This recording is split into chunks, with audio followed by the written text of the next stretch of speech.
anymore. I need to figure that out. That would be good. You are live. I am live. Can you see me all right? The light's a bit rubbish, isn't it? You're looking a bit mysterious slightly in shadow, but we can see a silhouette of you. The bulb right up, but it's just obviously the wrong direction. You need a little ring light action. That's what you need to see. Yeah. Oh yeah, there it is. There it is. Whoop, there it is. Hello, rebels and rule breakers, of which we have 0 online right now. But I'm sure we will soon. Good evening, good evening. Well, it is sort of Monday, Tuesday. It's Tuesday, Monday. I don't know. Is it Monday or Tuesday? Who knows? It's very confusing. I'm totally out of whack with this bank holiday thing. Are you? Yeah, it's thrown me completely. On Friday, I was like, what day are we on? Is it Sunday? Where are we? What? Who are we? It's really confusing. But hey, Tuesday, Mondays. Here we are. We've got one person online now. I don't know who that person is. Let's find out. Put your little name in or a little comment in and tell us who you are. I can't tell it. Is it just you that can see who's watching? Can you not see it? No. I think some people can see it and some people can't. I don't know why. I don't know how it works, to be honest. But hey. So, guys, we have one of my favourite humans in the world, Becca of Percival. Madame Becca of Percival. I can't pull off Percival. I'm not posh enough. It's a great name, actually, isn't it? And well, I mean, I'm biased because my dog's called. Well, if he did have a long version of his name, he would be called Percival. Sir Percival, sometimes people call him. So let me intro you then, Becca, officially. So you are a personal development coach and the mindful mummy. Yes. Now decided, who encourages mums to choose happy through mindfulness, positivity, and belly laughs. Yes. Is that long enough, or does it need to be longer? Oh, I wasn't meant to read that bit out. So, and also, we are now encouraging you, are we not, to say, I am an entrepreneur. Yes, I'm an entrepreneur. I can't even pronounce it. Entrepreneur. So, and you are doing bloody brilliant things for mums, aren't you, at the moment? And some really, really exciting stuff right now. So, yes. For the benefit of our rebellious audience, tell us a little bit about kind of how you've got to where you are now. What's your story? What's your story? I think when I've got 2 little girls, so one is 8 and one is 5. I refer to them as my big one and my little one. Not for any privacy reasons, it's just easier. You don't have to remember the names mixed up. Yeah. And when my big one was probably 1 or 2, my anxiety was like through the roof. I would, at the time where I worked, I would wake up at 3 o'clock in the morning, and I was a manager part-time, and I'd wake up at 3 o'clock in the morning and have this absolute anxiety attack that I'd not locked the door, and drive to the middle of town at 3 o'clock in the morning to check that the door was locked. It always was. But I'd wake up, I got to the point where when I was leaving work, I'd video myself shaking the door to prove that I'd locked it. Wow. It was awful. It was so bad. That is high anxiety. Yes, it was massive. And it was just, I'd wake up in the night and I'd think, oh, I'm not thinking about the locked door. And then I would be thinking about the locked door. Yeah. So I drove there in the middle of the night numerous times. My husband went for me a few times. He was like, you're not bloody going again. I'll go. He probably just drove around the corner and yeah. Sat there for 20 minutes. So yeah, it was pretty bad. And my sort of self-confidence and my confidence in myself was pretty low as well. But anyone that knows me probably wouldn't believe me if I said it, because I'm like this all the time. I'm a bit giddy, I'm a bit enthusiastic about life, and I've always been kind of very positive, but on the inside, it was a different story for a couple of years. And I also set up a mums and tots group around the corner from where I live. Gorse Cover Mums and Tots, massive. Whoop, whoop. So Ava, my big one, was 1 at the time. And I just wanted somewhere where I could, the main factor was that I could walk to and just go for a cup of tea, because I'd been to loads of baby groups with her.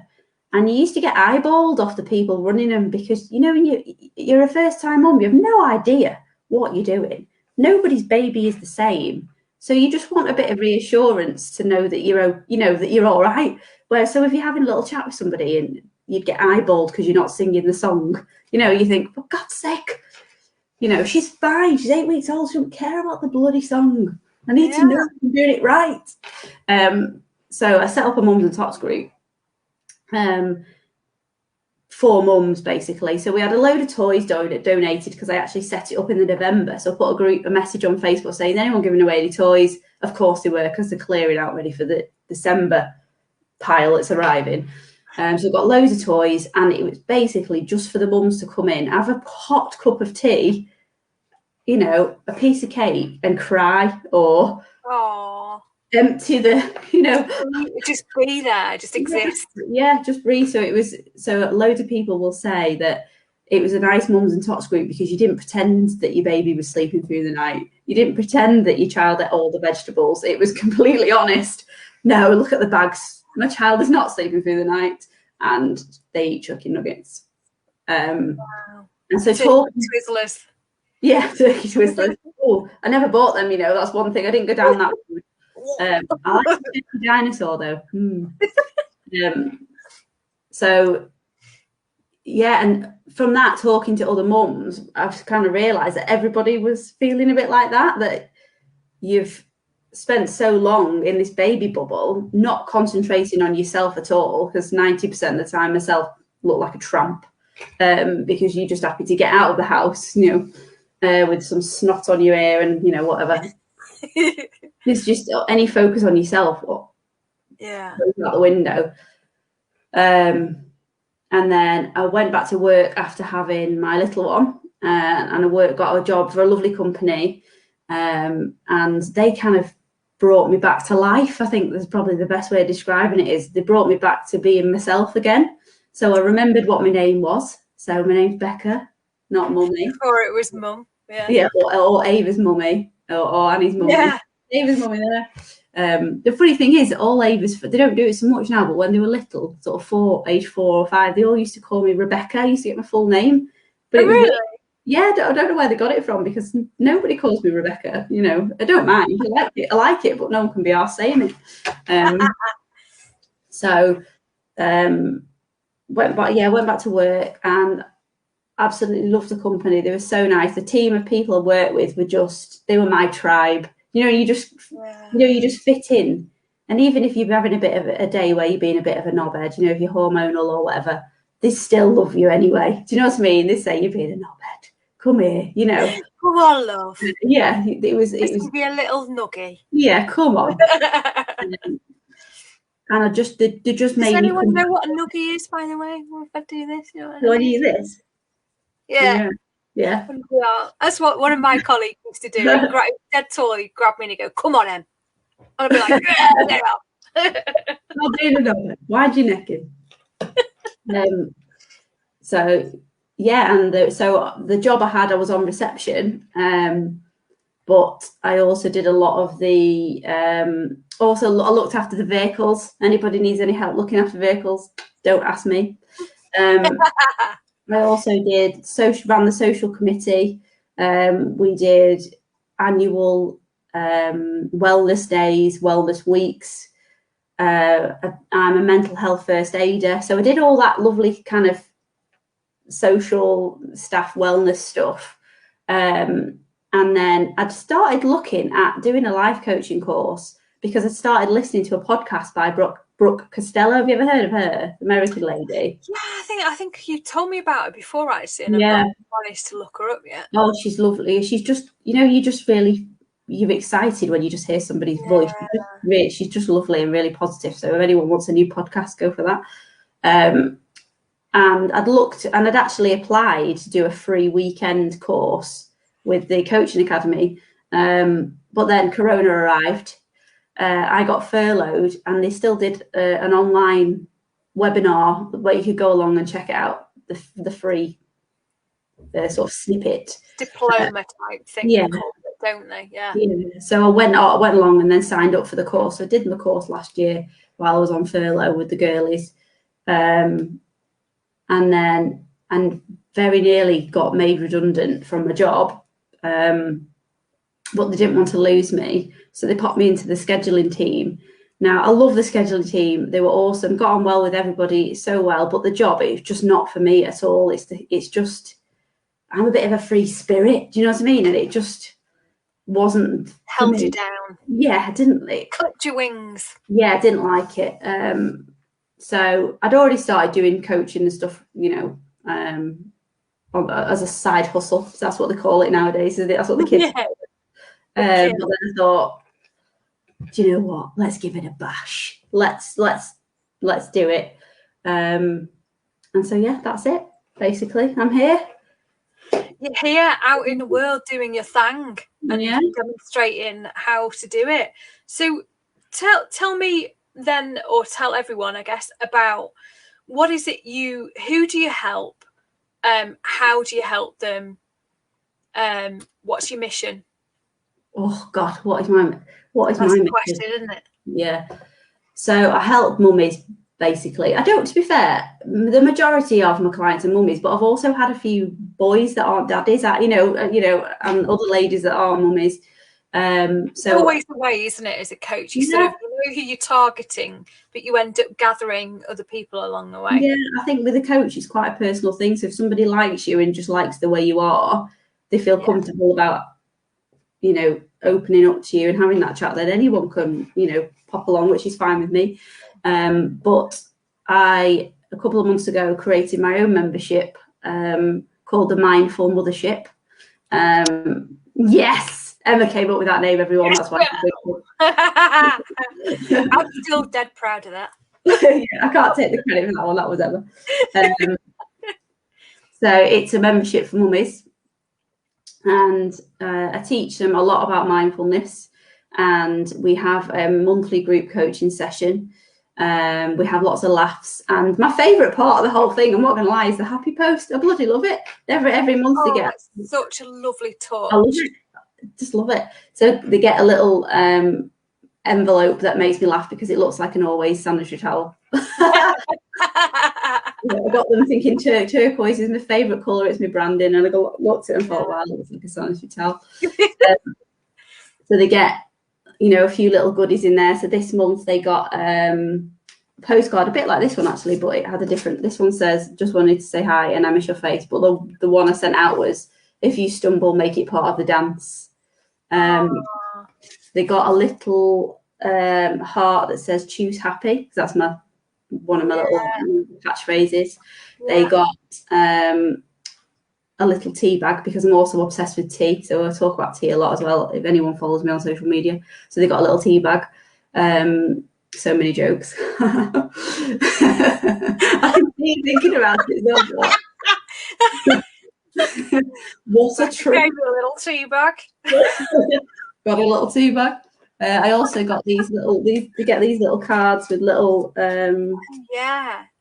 little, these the buttonsy cards. Yes, they get a couple of these. They're all different. Tell the buttonsy lady that we're advertising her. So yeah, we do. So yeah, they got a little tiny little thing of lavender oil to help de-stress and put it on the kids. So yeah, they get loads of little bits with it. That's amazing. What a great collection of stuff. That's a lot of value in itself, isn't it? Yeah, it's lovely, and everybody likes getting posts, don't they? It's like a bit of an old-fashioned thing now, isn't it? With a mail. So getting something nice. But it was lovely because one of my members and her husband were walking the dog, and I saw them, and they said, "Oh, I've got my sparkle back already." And her husband said, she's got a sparkle back. And I was like, "Oh, yes, That's exactly why people like you and I do what we do, isn't it? Because you see those things happen to be, those magical things, those sparkly moments happen to people, and you're like, yeah, this is why I'm here. Yeah, this is totally worth it. Just for that comment, just made me. It was on my birthday actually, and I was just like, just made my birthday. So good.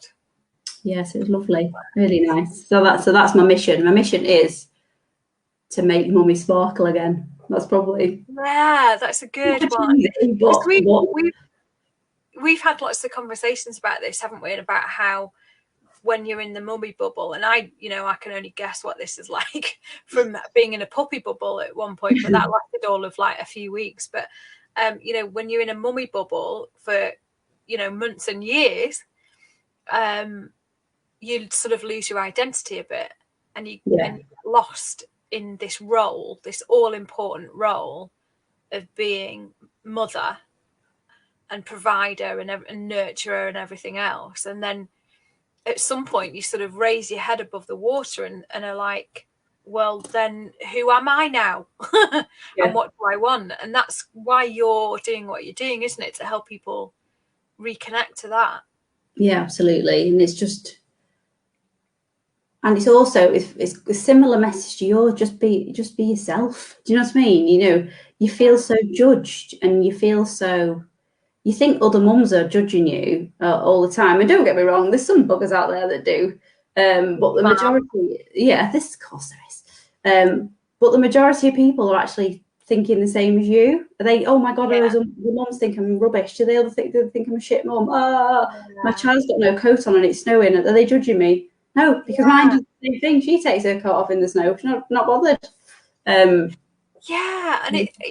everyone's probably like, rather than looking at everyone else to try and judge them, they're just more worried thinking about whether they're doing the right thing, aren't they? And it must make you so paranoid when you're surrounded by the, if everyone's trying to pretend to be amazing, then everyone's going to be under more pressure to try and pretend to be amazing, and that just creates like a circle of evil.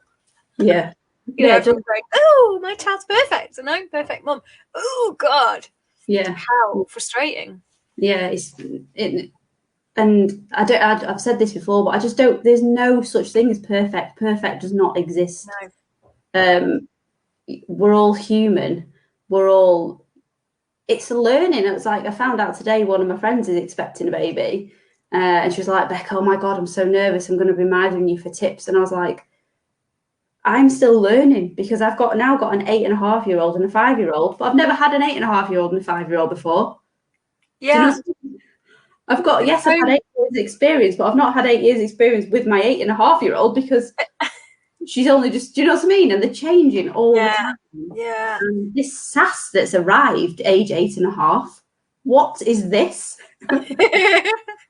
You're not 14. Pull your skirt down. No, it's not quite that bad. I'm joking. It's crazy though, isn't it? I mean, like, even my little niece, she's a little one and tiny one, and it's things like, I don't know how to wind a baby, and I'm sort of like, am I doing this right? Is this what I'm meant to be doing? And mummy on the other side of the room's going, yeah, you're doing fine. And then I'm thinking, well, she's had to learn how to do this somehow. So, Yeah, definitely. But you forget as well, when I had my second one, I was like, oh, this brings back memories. Oh, and then you sort of remember, actually, you can be a bit rougher than you initially. That kind of boom, boom, boom. Like, oh God. It all comes flooding back again the second time. So if you forget it, because they change so much. Like I say, you just learn and then you forget it because you've moved on to the next thing. So like I just wing it every day. Like it. I think that's one of the things, isn't it, that I think our style of coaching I really, really like, because both of us are very open and honest about being not bloody perfect and winging it every single day of life in general, never mind just motherhood, is winging it. And you know, you look at some of the real successful big name coaches and influencers out there, and they're so polished and perfect, and it's great, but it's kind of intimidating, and it makes you feel a bit inadequate, doesn't it? Yeah. I always gravitate much more strongly towards the, you know, the people, to, you know, if I want to work with people and pay them money to actually get, you know, their services, I want to work with people who are human, who are fallible, who have faults, who make mistakes, who are prepared to be vulnerable.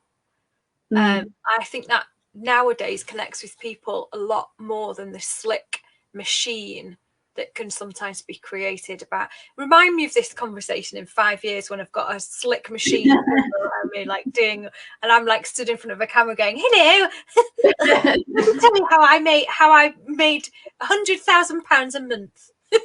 Yeah. In Like, 5 minutes. Shut up, give me some of it. So please do remind me of that. But no, it's, I think, you know, mummy life must absolutely be winging it on the edge. Yeah, all the time. Yeah, and I think what I think I'm learning is just being aware of yourself and how you feel, and also how they are in different situations. I think taking a step back. So if you know one of them's full of snot and they're tired, you know they're going to be tired and emotional the next day. One, because they're related to me, because I would be, and two, because they're 5, or, you know. So, and they've not got the emotional toolkit that. No, so just be prepared for it, and just if they're having a strop, it's probably because they're tired. 9 times out of 10, they're either tired or hungry. My 5-year-old is an absolute bugger. When she's hungry, she's like evil. So I'm like, do you need a snack? Do you need a snack? Yeah. Okay. Yeah. I get that as well. Yeah, me too. I do get a bit emotional when I'm hungry. But yeah, it's just about. It's easy to get irritated when they're having a strop. It's like my little one. We were in Asda a couple of weeks ago, and she was tired because she's only in reception, and then of course she's missed 2 months, so she's just not got the. She's just, what's the word I'm looking for? Stamina for school. Yeah, do you know what I mean? My big one's fine. She's 8 and, you know, just cracks on. Where she's only little. So she's absolutely, she's tired, and a full day's learning is, you know, it's exhausting. And plus they're pushing them a bit harder as well because they've missed 2 months.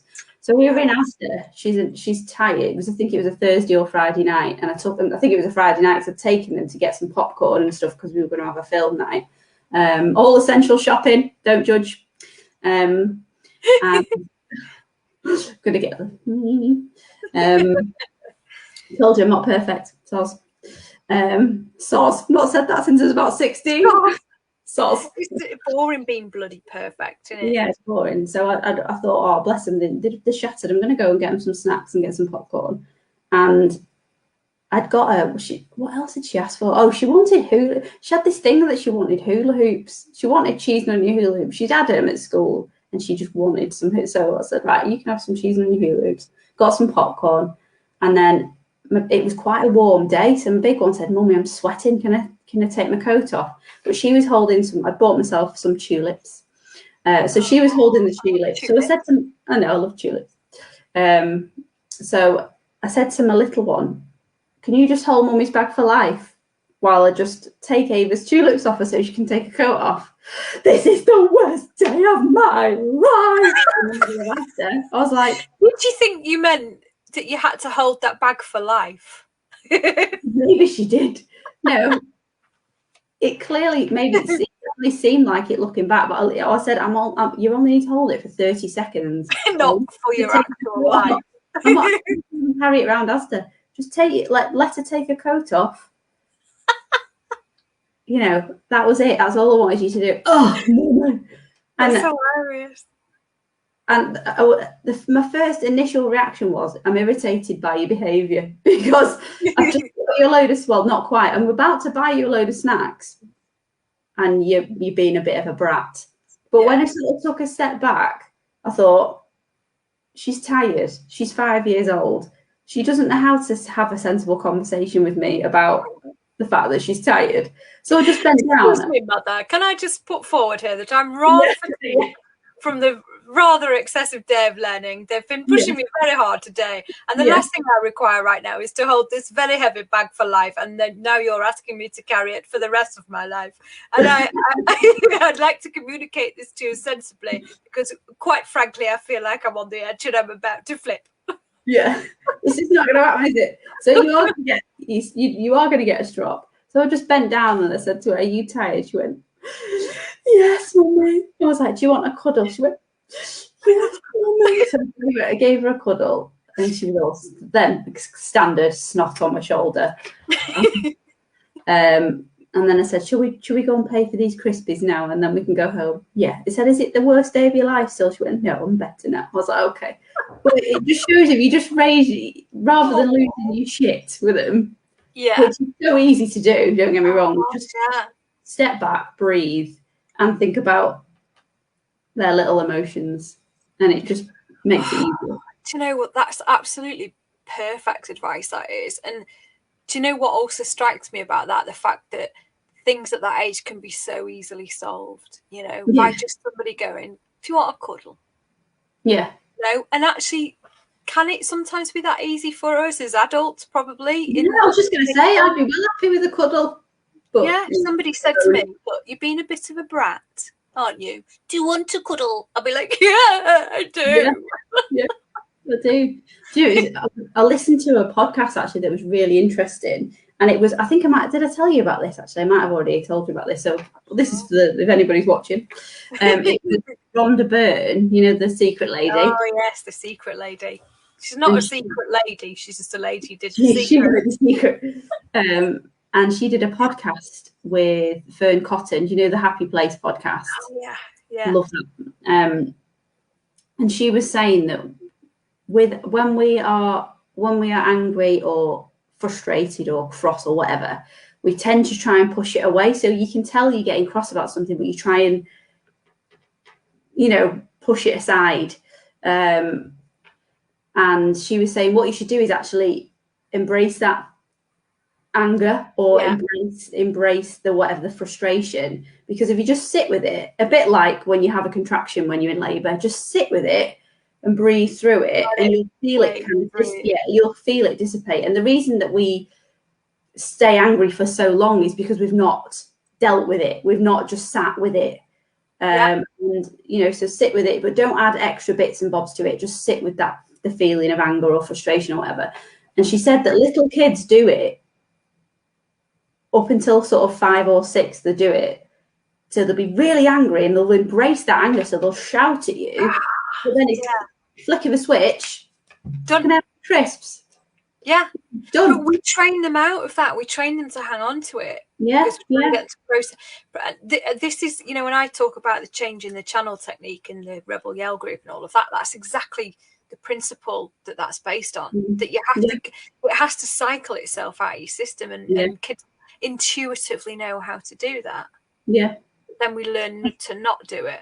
Yeah. Because we make it so complicated.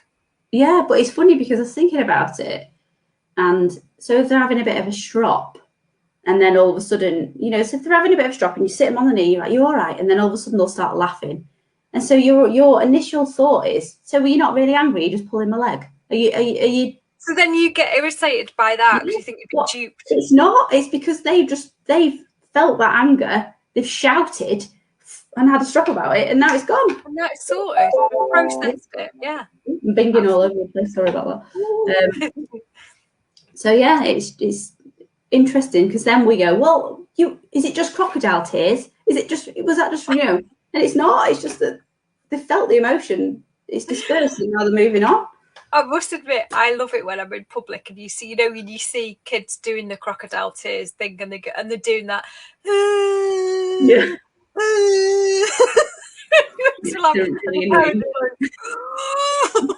I'm like walking past going, encouraging the kid going, "Oh yeah," in the background. Oh, so cute. It is, but she's a bigger than my little one because she's a mummy, absolute mummy's girl. So she'll say if she bangs her knee, she'll go to my husband and be like, "Daddy, I banged my knee," and she'll be crying, and then he'll give her a cuddle and he'll comfort her, and then she'll stop crying, and then I'll walk in the room and she'll start crying again because she's seen me and she wants me to make a fuss of her. So it's funny. She does that quite. Your girls are so gorgeous. They're real sweet little peas, aren't they? They're lovely. They are cute. They're so funny as well. The things I like it when they appear every now and again on a live or a call or something. Yeah, we might do one. Have we got a call on Friday? I think we might, haven't we? Yeah.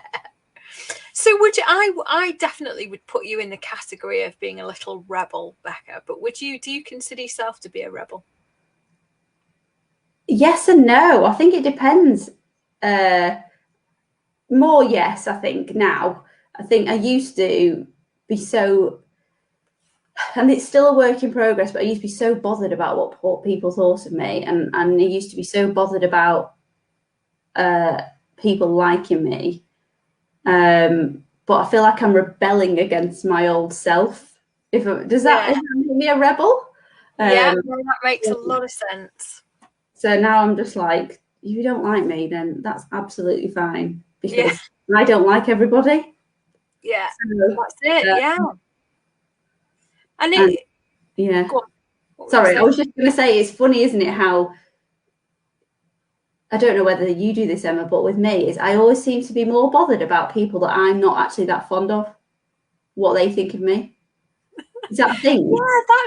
But I think that is a thing. That's really interesting, actually. So I'd never worry, for example, because me and you are quite pally, aren't we? I'd never worry about offending you because we've got to measure each other. Whereas people that get on my nerves perhaps a little bit, or people that trigger my anxiety, but I wouldn't. They're not my close friends because they wouldn't be. Does that make sense? Yeah, it does make sense. And actually, I've noticed, now I think about it, that I think that's happened to me, but wonder why that is. That's really weird, isn't it? I'd love to know. If ponder that. Well, and that's a good one for us to talk about, actually, because the next module in our Rebel Yell coaching program is how to not care what other people think of you. Yeah. So that actually would be a really interesting discussion for us to dig into and see what the rest of the guys think. It'd be really good. Yeah, definitely, because I'd really like to get to the bottom of that, because I feel like if I got to the bottom of it, I'd be able to just move on. Well, as we speak, I am, well, not literally as we speak, because I'm talking to you and speaking to you now, but in the background, I've been building this idea of circles of who we care, whose opinions or approval we seek, and I think I've started to realize that it's almost a concentric circles thing with people that are really close to you and people that are just out in the world and everything in between. So it's how do we unpick those different levels and start to care less about them? And I think they might be one of the circles, people we're not actually that fond of, but for some reason we blooming care what they think. That's a bit weird. Yeah, it's weird, isn't it? But I saw a smashing quote and it said, if you wouldn't go to them for advice, then don't worry about their opinion. Yeah.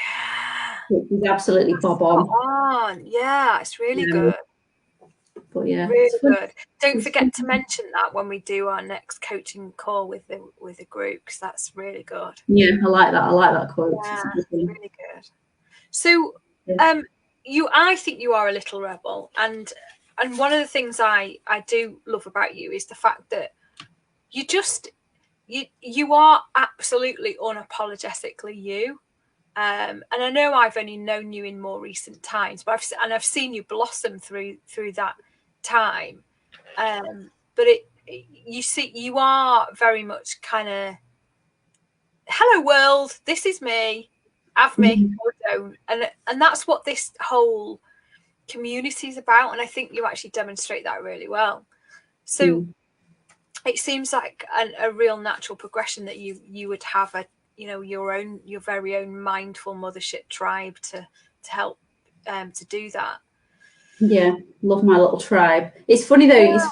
I'm glad you think that, because it was definitely I always wanted to be just happy being myself. And don't get me wrong, I still have days where, you know, I have doubts and whatnot, but I mean, I am human. But that, I think I just got so exhausted. And I think that was the point of, I just got so exhausted of feeling like I'd upset people, or were people judging me, and I just thought, I can't be asked. I cannot be bothered anymore. God, it's so true. It is freaking exhausting to be constantly worrying about what everyone thinks. Yeah. So tiring. That's a really good point. And, you know, you and I have had conversations, haven't we, on a number of occasions where people have triggered you and you've almost been held hostage to their ridiculous behaviour. And it's actually essentially nothing to do with you. It's their story that they're playing out, but they're somehow trying to force it to be part of yours. Yeah. And just silly little things that people do because there's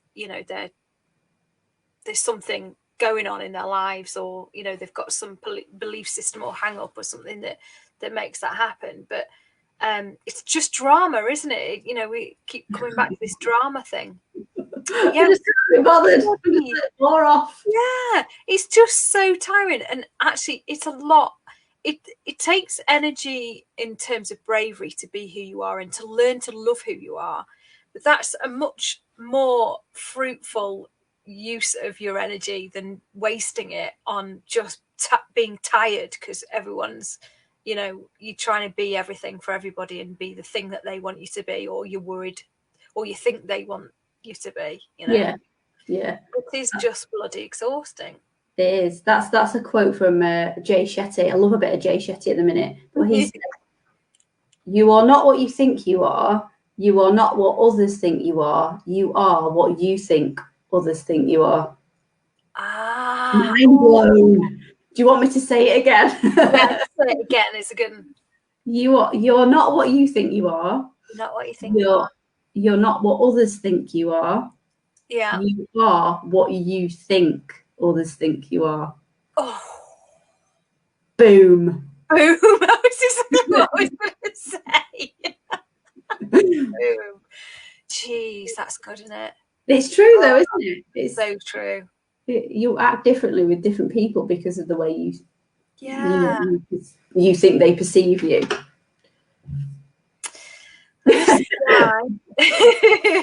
This is why corporate life used to drive me flipping crazy, because you'd have to, you know, you'd see these people I'd watch colleagues all the time, sort of, you know, you'd be sat on a pod together or whatever, bank a desk together, and you'd be chit-chatting and you'd be having a lark and blah, blah, blah. And then all of a sudden we'd go into a meeting or a training session or something, and they'd go, bing, different person, and you're like, oh, that's really just so disappointing. Yeah. Someone's putting, love that. In that case, I'm a hunk. I'm confused. Do you understand that one? Yeah, so he's saying that other people think he's a hunk. Oh. It does take you do have to think about it for a while before it actually sinks in. It took me a while. I've no idea who that is because we can't see your name and photo because you've not given StreamYard permission. So just put your name in a comment for us so we know who you are. That's so funny. What a hunk. Seek you out because we want to see how much of a hunk you are. I've not heard the word hunk used for ages as well. It's brilliant. I love it. I knew this would be a laugh. So what are some of the things you still struggle with? Because, you know, being who you are unapologetically and figuring that out and winging it, like we said, every day is hard. So this person's put, bet you can guess. I can't actually guess because it's Steve Whitten. Well, that's what I would have thought, but I'm sure he's got his permissions granted. Well, of course it is. He's the hunkiest man in the group. That's so funny. Especially in his hat. Yeah, his TWAT hat. So what was my question? Oh yeah, so what are the things that you still feel, you know, that you still struggle with perhaps, or that you need to still work on around this kind of being you, choosing happy thing in your life? Oh, I think it depends what time of the month it is. Yeah, just getting through the day is what you need to work on sometimes. I think it's just keeping the momentum up and keeping the belief up, because when you are building a business, people say don't take it personally, but I don't know how you can't. It's like somebody calling your baby ugly. Do you know what I mean? Yeah. Like, you can't just not take that personally. You can't. By the way, you were right. It was Steve. Yeah. It was. If I think, especially with and I might be wrong. This might be a bit of a sweeping statement, but I think disclaimer. Yeah. From my opinion, if I was selling bracelets, for example, and nobody wanted, someone said, no, I don't like it, I wouldn't be offended, because I think that's fine, because it's not your style. Yeah. It's not your, yeah, exactly. It's not your personal taste. Whereas because I'm selling myself and people say no, how can you not take it personally? And I'm sure people have said to me, imagine that you're a Mars bar. Some people just don't like Mars bars. But you think, I'm not Mars bar. I'm Dairy Milk. So it's... But why is that any different from a bracelet that you've made? It's not, is it? It's not. So people might not want that service at the moment, or they might not want some giddy northerner. They might want somebody that's, more formal. Because I'm not, and I would never pretend to be formal, because I'd end up getting anxious because I was being somebody that I wasn't. So, so when I do coaching sessions with people, I will encourage them to wear the pajamas and be comfortable. Don't do your hair for me. You know what I mean? And the reason I do that is one, because I want them to be comfortable. And two, if you're more comfortable and you're trying to be formal, you're not being yourself, are you? Unless you're unless you're really formal. So you're going to get more out of it if you're comfortable and you are just being yourself. Yeah. So I'm just and actually, speaking of just being yourself and being comfortable, we're all actually probably I was going to say lucky but probably unlucky that you're not doing the usual thing now, which is being in the bath naked and listening to the broadcast. Shame my life. Because you're a part of it instead this time. No, I have to get dressed today, for God's sake. I think you're absolutely right, and one of the things that just I think about a lot when it comes to the kind of jobs we do, or really that the reason there's so many coaches in the world, the reason there's so many people who sell different kinds of tea, for example, or who sell different, there's so many different cars on the market, is because there's something for everyone. And if we sort of stick to the coaches thing, we're all given a certain set of gifts and talents and personality traits and attributes and styles and so on, because we're not meant to appeal to everybody. We're not meant to work with everybody. We're meant to only work with a certain set of people who are attracted to what you are and what you can give them. And that then helps us to all collectively change the world rather than compete with each other. And if you keep that in mind, that you can't work with everybody, therefore if everybody liked you and was desperate to work with you, no one would ever actually get a chance to do so, would they? Because you'd have a waiting list that was longer than your life is. Yeah, definitely. I think it's just I think it's just all new to me, and because I think I have spent so long trying to work on me and be confident in me. This is a new chat. This is, again, me stepping outside of my comfort zone and putting myself out there. It's just like you always say, I'm the guy from the side. Do you know what I mean? It's guy from the side. Guy from the stage. Yeah. It's just all a lesson, isn't it? So it is. And you look at how far you've come, actually, because when we first started talking, like last year or whenever it was it last year? I don't know, sometime at some point in the pandemic. The years mean nothing now. I don't think you would have half as confidently been able to do this No. And you'd have, you pretty much jumped at the chance of doing it this time. Whereas I think 6 months ago, you would have been like, oh, I don't know, a bit more nervous about it, wouldn't you? Yeah. You figured out who you are, and you're so much more confident to talk about it than you were even a couple of months ago. You've really stepped into this identity that belongs to you now. I think you just something clicks and you just think, I know I always say it, if anybody follows me on Facebook or Instagram or whatever, I always end my post with, you have one life, choose happy. That I just end it with that. And I think you have got one life, you've got one life, and I just think, shall I sit there being a fanny and being scared about doing anything, or shall I just crack on? And if it goes tits up, it goes tits up. Do you know what I mean? At least give it a back. Yeah. Most things are not life and death decisions. No. There was I don't know if you've read the book The Untethered Soul. If anybody out there is looking for a nice book. See, we're collecting a nice list of references here that we need to put in the comments. The Untethered Soul by Michael Singer. I actually listened to the audiobook as opposed to reading the book on my many walks last year, in lockdown. And it's a beautiful, beautiful book. And one thing he said was, imagine an angel came to you today and said, you've got one more week to live. What day are we on? Next Monday, Tuesday. I'll be coming and I'll be taking you away. So you sit there and think, well, I'm going to forget about all the little shitty bits that really don't matter. And I'm going to live my life. I'm going to see people I've not seen, I'm going to experience whatever I can in the next week. So you think, oh, this is just amazing. But then an hour later, the angel comes back and goes, I've changed my mind. I'm actually going to take you now. And you say, well, that's not fair. You told me I had a week. And you say, but you're 38 years old. What have you been doing?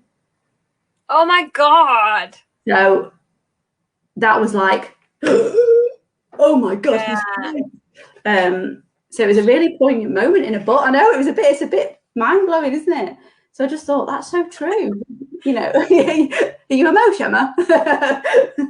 I don't know what to do with this. No, it was just a lovely moment in this book. And I remember I was walking around Birchwood Park and I was like, shit, the bed is right. I need to stop being a fanny and get cracking. Just get on with it. Yeah. That's amazing. So The Untethered Soul by Michael Singer is definitely a reference you'd recommend. Oh, absolutely. It's a lovely book. It's quite wordy. So I imagine it's easier to listen to than read, but I get distracted when books have got words in.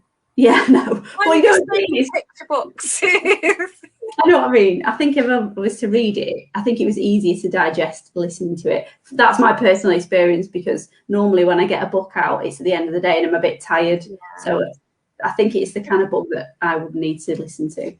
And he also says that we're on a rock spinning in the middle. We're on this giant rock spinning in the middle of space. We're on it for a handful of years, and before you know it, we're gone. Yeah. So why not make it an adventure?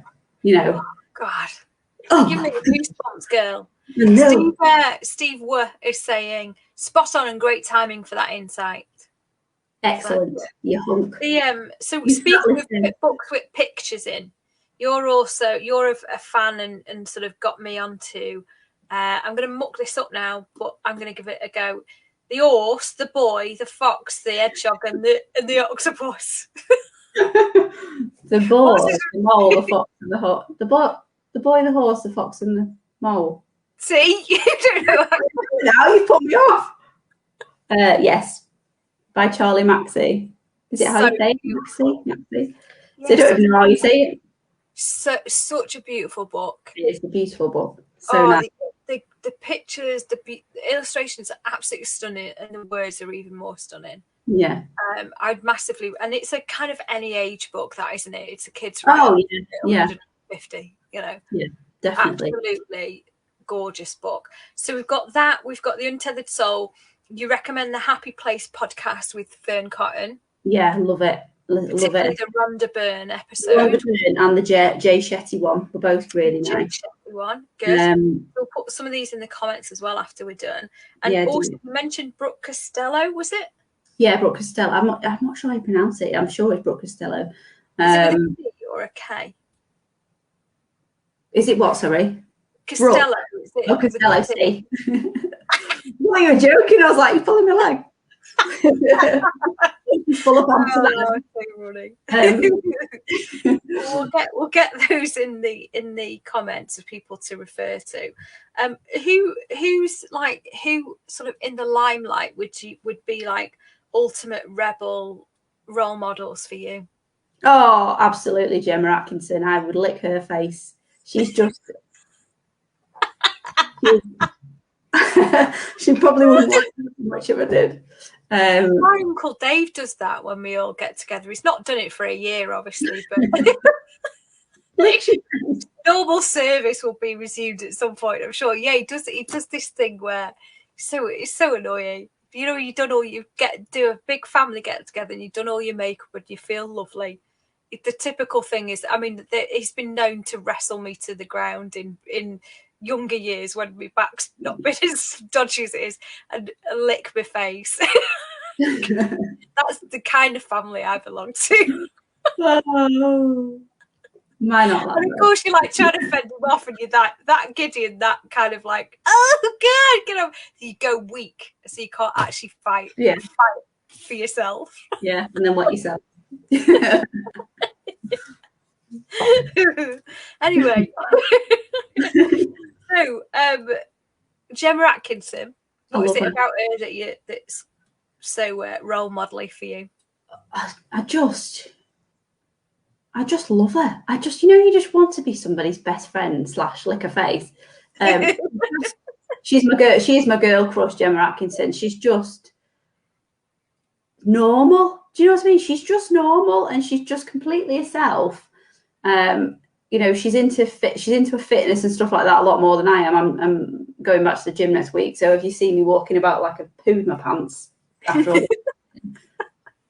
sorry about that. And she's really she's in all the charities, like animal cruelty charities, and she really, but you can tell she's genuinely passionate about it. I've got a cat. I'm not a vegetarian, and I don't like animal cruelty. But you've got levels, haven't you? But she's really against all the charities she supports are animal cruelty ones and stuff like that. But it's just her passion about it, and just the fact that she's passionate about. She's got a little girl now who's nearly 2. Just her passion about being an awesome mum, about being healthy, and also about having a laugh. Because you know what I'm like, Emma, I can't take, if there's a serious moment, I'll crack a joke because I can't handle it. But I just can't do it. Your quota of that's what she said is high, but it's quite a high quota to fill every day. I said that. So I joined the gym I told you this story, didn't I? So the class was at 6:15 in the morning, and we were doing pull-ups, I think, but I had to do assisted pull-ups, with the straps because I can't. No. Give me time. I will do it. It's on my goal. One of my goals is to be able to do pull-ups that aren't assisted. Anyway, and Connor, who runs the gym class, it's Eden in Warrington. Anyone from Warrington? Awesome gym. On Woolston Grange. He was saying to one of the other lads, he said something like, I can't remember now, hold on and pull and just keep going till you get there or something like that. Well, I was there half asleep. So that's what she said. It would be a crime not to do that. That's what she said. To that, like that's the thing as well that always finishes it off. And then they both looked at me like, "Oh my god!" Well, because I'm terrible. Anything. I've got a really naughty sense of humour. So anything that is remotely an innuendo, even people go, "What are you even on about?" I'm like, "Well, I thought it was funny." You're like Chandler, aren't you? The Chandler of the group. Always. Terrible. I'm a bit like that. I've had so many moments though over years, particularly again in corporate life, where someone said something and I'm like sat there. Is no one going to say anything? My problem. I can't not say it. I always think after I've said it, I think, oh, maybe I should. So I was in the office a couple of weeks ago, and the MD of the company, who, to be fair, I do get on with him, so it's fine. Was saying he's taken to outdoors, and what do you call it? Wild swimming. What do you call it when you swim in the lake? Skinny dipping? No. Oh God. You know what I mean? What do you call it? It's like it's called wild swimming. I don't know what you call it. Whatever it is. Mental. In February, because I think this is when it was. And he said, so I've started going to this outdoor swimming club in a lake. I was like, oh, right, nice. He said, yes. He said, I'm just surrounded by either men in budgie smugglers that, go, oh, it's -4, look how tough I am, or rotund middle-aged women. And I went, oh, right. So what category do you go in then? And then, you go. And he went, you cheeky bastard. But you say something and then go, oh, I can't. I'm terrible. I once did that with there was a director, right, he'd broken his arm and he came in after being off sick for a while, and it's not what you think. What was he doing? Well, this is a question I asked. Let's just make up a name. Let's say his name was Colin, right? It wasn't. But and he was like dead serious. People revered him. You wouldn't muck him out with him. And I don't know what happened to me this one day, but I saw him and I said, "Oh, Colin, where have you been?" I'm finding it hard to say Colin because that's not his real name. Oh, Colin, where have you been? You've obviously hurt yourself there. And he went, oh yeah. I'm all right though now. I'm getting better, but obviously I can't. I said, what have you been doing? Have you been leaping off wardrobes again? It's like, and then he started laughing, and you can see there was this moment of no one ever talks to me like that, but I kind of like it. Maybe that's the thing. Maybe we should rebel and then make people more comfortable. I totally agree. But things like that, I just think, sometimes we just, that positional power thing that, when people have big important jobs, for some reason, like, does that mean you have to lose your sense of humour? Yeah, it doesn't mean you're not human and like a naughty joke, does it? You know what I mean? No, exactly. You need to stop leaping off them wardrobes, Colin. And from that point on, we used to have a laugh, but before that, no chance. Yeah, exactly. Anywho, so lots of good references there. Your famous rebel role model, Gemma Atkinson.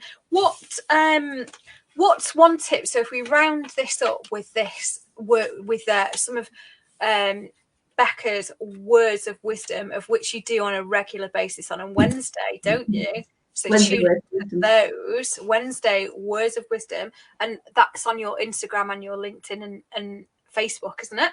Yeah, it's in everything. On everything. All the platforms in order word, and we'll tell people where they can find you in a minute as well. What would be your Monday, Tuesdays words of wisdom for our rebels? What would be the one thing you would recommend for people who are trying to choose happy, be themselves, figure out who they are? Shall I hit you with a quote? Hit me with a quote. So I'll hit you with this quote. One hot day does not make a summer. Do you like it?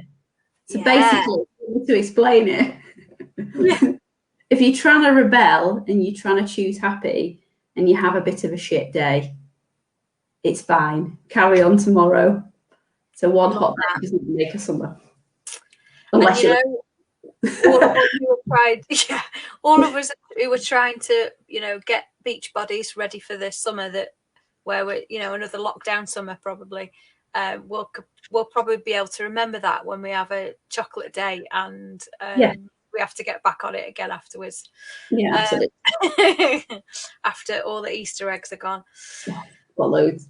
That's so true, though. You know, we're fallible, we're human, we're not perfect all the time, and you know, you just got to keep winging it, aren't you? Absolutely. Yeah. That quote like can go with anything that you're trying to do. So whether you are trying to eat healthily, or whether you're trying to get your steps in every day, or whether you're trying to build a business. Oh, just nearly knocked my thing over. Whether you're trying to whatever you're trying to do, if you have one day that doesn't go right, it's fine. It doesn't matter. Be okay with it. Yeah, fine. It is absolutely fine. It is fine. If you need a day where you're in your pajamas and you drink tea and eat dairy milk all day, then you probably needed to do that. So actually, it's not a bad thing. You've done what you needed to do. Perhaps not 7 days a week, though. Yeah. For a year. I won't judge you. If you're sharing the dairy milk, I'm not judging. So people can find you all over the shop, can't they? Oh, a group. Your group is called, let me get it right. In fact, you tell me what it's called, because I always get it wrong. My Facebook group is called Sunshine, Sass and Dry Shampoo. Which is you all over. Sunshine, Sass and Dry Shampoo. We'll put a link in the comments to that. You're on Insta. What's your tag on Insta? Instagram is Rebecca Percival Coaching. There we go. Boom. Facebook is also Rebecca Percival Coaching. There we go. The name of it just cracks me up. I launched my weekly newsletter, which is called the Teabag Tales. So if anybody likes a good teabag, subscribe. It's free. It comes on a Saturday morning. And stop it. You're so naughty. This is why I can't. I haven't done anything. So naughty. I am professional, really. Just don't say anything that's remotely naughty.